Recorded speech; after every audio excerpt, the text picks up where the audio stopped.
खबरों को पेश करने में ताउन किया है dynamic the junior college. Contact 04029701124 and institute of success schools. रियासत तेलंगाना में कोरोना वायरस के केसों में कमी को देखते हुए लॉकडाउन को खत्म करने का हुकूमत मंसूबा रखती है। फिलहाल शाम 6 बजे से सुबह 6 बजे तक रियासत में लॉकडाउन को नाफिज किया गया है, जो 19 जून तक जारी रहेगा। लॉकडाउन की वजह से रियासत में कोरोना केसेस में काफी कमी हुई है, जिसके पेश नजर दिन में लॉकडाउन को खत्म करते हुए रात का कर्फ्यू नाफिज करने का जायजा लिया जा रहा। इस सिलसिले में जुमे के रोज ऐलान मुमकिन है। बताया जाता है कि रात 9 बजे से सुबह 6 बजे तक कर्फ्यू नाफिज करने पर गौर किया जा रहा।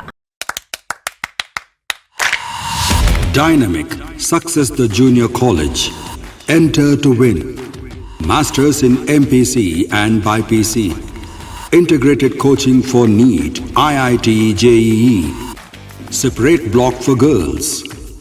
Better coaching, better planning, better environment with better results. Opposite Madanapet Mandi, Saeedabad, Hyderabad. Phone 04029701124. An Institute of Success Schools.